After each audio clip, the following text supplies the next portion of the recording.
हरियाणा के अंबाला में इटली भेजने के नाम पर एजेंटों द्वारा लाखों रुपए लिए गए हैं, आपको बता दें। लेकिन फिर भी गुरविंदर नामक व्यक्ति इटली नहीं पहुंच पाया। गुरविंदर की मृत्यु रोमानिया के जंगल में हो गई है, आपको बता दें, जिसकी जानकारी एजेंटों द्वारा गुरविंदर के परिजनों को नहीं दी गई। जैसे ही गुरविंदर के परिजनों को गुरविंदर की मृत्यु के बारे में पता चला तो उन्होंने एजेंट के खिलाफ एफआईआर दर्ज करवाई, लेकिन उसके बावजूद भी कोई कार्रवाई नहीं हुई है। इसको लेकर गुरविंदर के परिजन एडीजीपी से मिलने पहुंचे।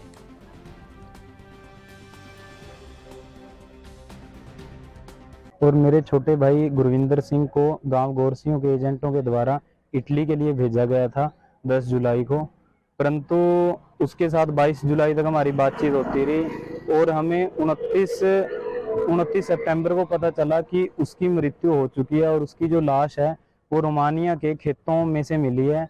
और एजेंट जो है वो अब तक हमें गुमराह कर रहे थे कि वो जेल में है और वो 3-4 महीने तक 6 महीने तक वो फ़ोन नहीं कर सकता, और उसकी एवज में हम लोगों से वो 15 लाख रुपए ऐंठ चुके थे और अब तक भी हमें सच्चाई नहीं बता रहे थे। और जैसे ही हमें भाई की मृत्यु के बारे में पता चला तो हमने 4 अक्टूबर को शाहबाद में एफआईआर करवाई, परंतु दोषी अब तक गिरफ्तार नहीं हुए और भाई की डीएनए के द्वारा ही पुष्टि की जा चुकी है और अगले हफ्ते में भाई की डेड बॉडी इंडिया में पहुंच जाएगी। उसकी टिकट भी बन चुकी है, परंतु अब तक भी दोषी गिरफ्तार नहीं है और पुलिस प्रशासन से मदद की गुहार लगाने के लिए यहाँ आए थे, क्योंकि इसके लिए हम एसपी ऑफिस भी 2 बार जा चुके हैं।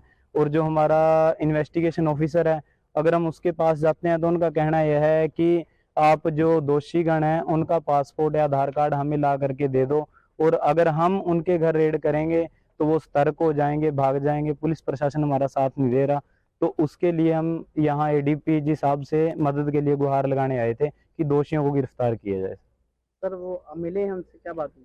सर आज वो आउट ऑफ स्टेशन है, तो जो यहाँ पे सिक्योरिटी में ऑफिसर्स हैं उन्होंने बोला है कि कल आपको मिलवा दिया जाएगा और आपकी पूरी मदद की जाएगी। सर बाकी मेरा भतीजा गुरविंदर सिंह जो कि 10 जुलाई को यहाँ से गया था और उसको बाहर रोमानिया बीच जंगल के अंदर मरवा दिया गया है और उसकी जानकारी एजेंटों के द्वारा ठीक से दी गई नहीं, गुमराह कर रहे थे हमारे को। अभी तक उसकी डेड बॉडी वहाँ से मिल चुकी है और जो भी डीएनए की रिक्वायरमेंट थी डीएनए करा दिया है।